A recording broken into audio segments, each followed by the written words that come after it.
Muitas pessoas acham que o fato de ter lido a Bíblia, de Gênesis ao Apocalipse, lhes confere algum dom especial ou os capacita no sentido de possuir fé em algum grau. Na verdade, podem ter lido até mais de uma vez.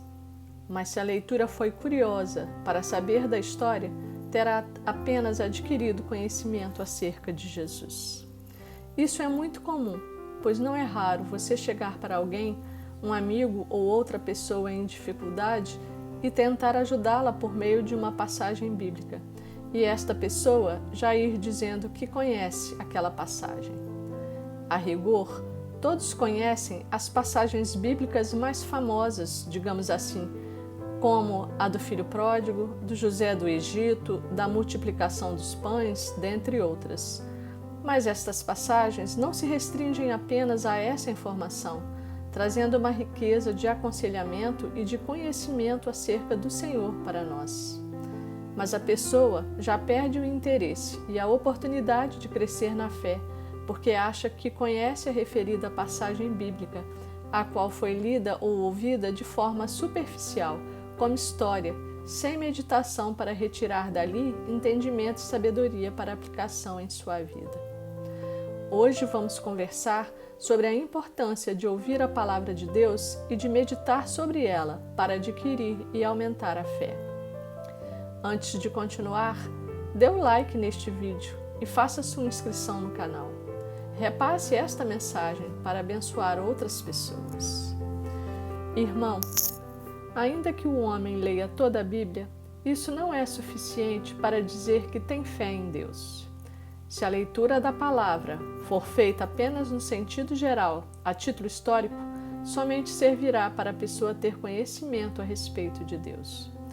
Está escrito no livro de Romanos, capítulo 10, versículo 17, que a fé é pelo ouvir, e o ouvir pela palavra de Deus. Isso quer dizer que para alcançarmos a salvação em Jesus Cristo, precisamos conhecê-lo e crer nas verdades que estão escritas em sua palavra, de que é o Filho de Deus encarnado, o qual morreu por nossos pecados, mas ressuscitou.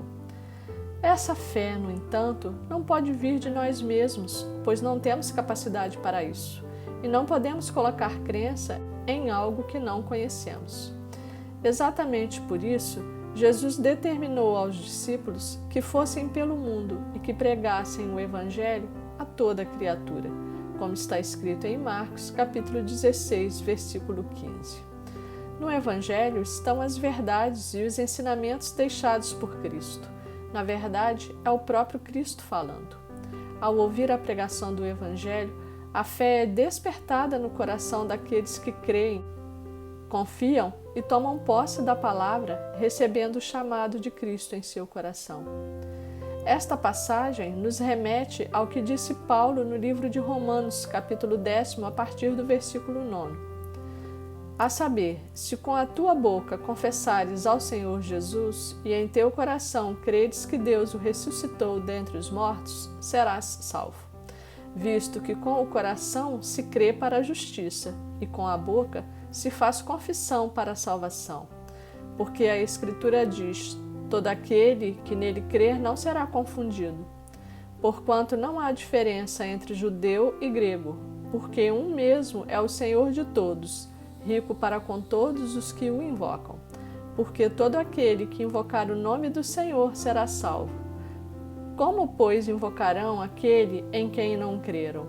E como crerão naquele de quem não ouviram? E como ouvirão se não há quem pregue? E como pregarão se não forem enviados? Como está escrito, quão formosos os pés dos que anunciam o evangelho da paz, dos que trazem alegres novas de boas coisas.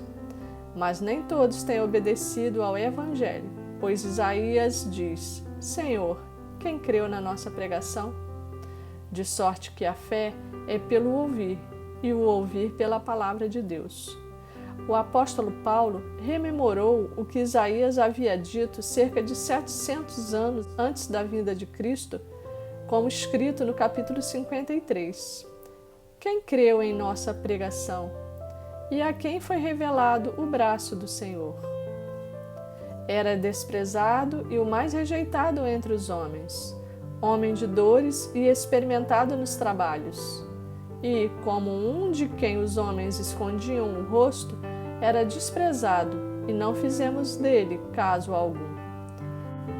Verdadeiramente, ele tomou sobre si as nossas enfermidades e as nossas dores levou sobre si. E nós o considerávamos como aflito, ferido de Deus e oprimido. Mas ele foi ferido por causa das nossas transgressões e moído por causa das nossas iniquidades. O castigo que nos traz a paz estava sobre ele, e pelas suas feridas fomos sarados. Todos nós andávamos desgarrados como ovelhas, cada um se desviava pelo seu próprio caminho, mas o Senhor fez cair sobre ele a iniquidade de todos nós. A palavra de Deus é ensinamento para a nossa vida, e toda ela é boa, perfeita e agradável. Ao ouvir a palavra de Deus, não a receba como se fosse uma história ou um simples ensinamento genérico. Não haja como aqueles que ouviram, mas não deixaram a palavra penetrar em seus corações. Deixemos que a verdade de Cristo, profetizada por Isaías e reiterada em Romanos, crie raízes em nossos corações, porque efetivamente a fé vem pelo ouvir a palavra de Deus. Assim receberemos a salvação que do Senhor, conforme ensinado pelo apóstolo Paulo, em Romanos capítulo 1, versículos 16 e 17, veio a nós. Porque não me envergonho do evangelho de Cristo, pois é o poder de Deus para a salvação de todo aquele que crê. Porque nele se descobre a justiça de Deus de fé em fé, como está escrito: mas o justo viverá pela fé. Que assim seja. Amém.